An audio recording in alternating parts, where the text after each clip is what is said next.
Israel और Iran लगातार आमने सामने हैं। दोनों देशों के बीच जंग जारी है। इजराइल ने ईरान की परमाणु सुविधाओं पर हमले किए हैं। हमले में कई कमांडर भी ढेर हो गए। कभी गुप्त रिश्ते रखने वाले ईरान और इजराइल आखिर एक दूसरे के जानी दुश्मन क्यों बन गए, और क्या इस तरह इजराइल का ईरान पर हमला करना सही है? नमस्कार, स्वागत है आपका आर न्यूज नेटवर्क में। मैं हूं आपके साथ नेहा। आइए जानते हैं ये पूरी रिपोर्ट। इजराइल का ईरान पर हमला, कई कमांडर ढेर, कैसे बने एक दूसरे के जानी दुश्मन। ईरान की 1979 की इस्लामी क्रांति के बाद नेतृत्व ने तुरंत अमेरिका और इजराइल को अपने मुख्य शत्रु के रूप में पहचाना। इसकी वजह इस्लामी क्रांति से पहले ईरान के शासकों की अमेरिका और पश्चिमी देशों से करीबी थी। 1948 में इजराइल की स्थापना होने पर ज़्यादातर मुस्लिम देशों ने उसे मान्यता देने से मना कर दिया।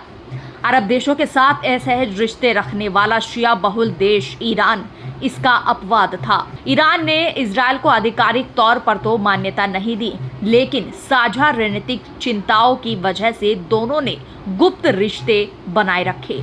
शाह मोहम्मद रजा पहलवी के शासन में ईरान ने शीत युद्ध के दौरान पश्चिमी देशों के अनुकूल विदेश नीति अपनाई। उसका अहम क्षेत्रीय सहयोगी अमेरिका था। इजराइल अमेरिका के साथ समर्थन पर निर्भर था। ऐसे में उस समय उसने ईरान को अपना स्वाभाविक सहयोगी माना। ईरान के अंतिम शाह मोहम्मद रजा पहलवी इस्लामी क्रांति से पहले नए नेताओं की उपेक्षा की वजह से देश से भाग गए थे। उस समय वह गंभीर रूप से बीमार थे। पिछले 2 दशकों में इजराइल ने बार बार ईरान पर परमाणु हथियार विकसित करने का आरोप लगाया है। ईरान का कहना है कि वो अपने परमाणु कार्यक्रम को केवल शांतिपूर्ण उद्देश्यों के लिए आगे बढ़ा रहा है, लेकिन संयुक्त राष्ट्र परमाणु निगरानी एजेंसी के प्रमुख ने चेतावनी दी है कि तेहरान के पास परमाणु बम बनाने लायक पर्याप्त यूरेनियम है और इससे वो कई परमाणु बम बना सकता है। अंतर्राष्ट्रीय परमाणु ऊर्जा एजेंसी और पश्चिमी देशों का आकलन है कि ईरान के पास 2003 तक एक संगठित परमाणु हथियार कार्यक्रम था। ईरान का कहना है कि उसका कार्यक्रम शांतिपूर्ण है, जबकि वो अभी भी हथियार स्तर के करीब यूरेनियम को समृद्ध कर रहा है। अमेरिकी खुफिया एजेंसियों ने आकलन किया है कि ईरान बम बनाने का प्रयास नहीं कर रहा था। इजराइल परमाणु शक्ति संपन्न ईरान को अपने अस्तित्व के लिए खतरा मानता है। ईरान के हमास, हिजबुल्लाह और हौती जैसे प्रॉक्सी समूहों के क्षेत्रीय नेटवर्क को तोड़ना इजराइल का प्रमुख लक्ष्य रहा है।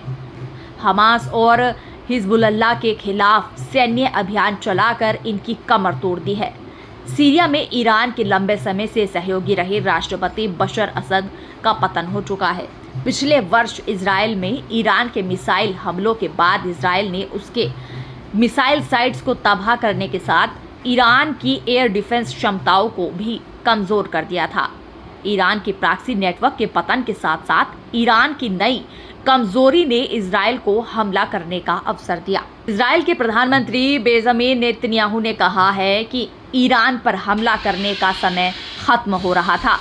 उन्होंने आरोप लगाया कि ईरान ने हाल में परमाणु हथियार बनाने के लिए कदम उठाए हैं। उन्होंने कहा कि अगर इसे रोका नहीं गया तो ईरान बहुत कम समय में परमाणु हथियार बना सकता है। इस बीच अमेरिका और ईरान के बीच परमाणु वार्ता ने एक मौका दिया था, लेकिन अपेक्षित नतीजे नहीं निकले। अगर समझौता हो जाता तो अमेरिका ईरान पर कुछ कठोर आर्थिक प्रतिबंधों को हटा सकता था। ऐसे में इजराइल के लिए ईरान पर हमला करना बहुत कठिन हो जाता। इजरायली अधिकारियों को डर था कि इस वार्ता से ईरान को समय मिल रहा है और वो परमाणु बम बनाने की दिशा में कदम आगे बढ़ा रहा है। अब क्या इजराइल का ईरान पर इस तरह से हमला करना सही है? हमें इस बारे में कमेंट करके ज़रूर बताइएगा।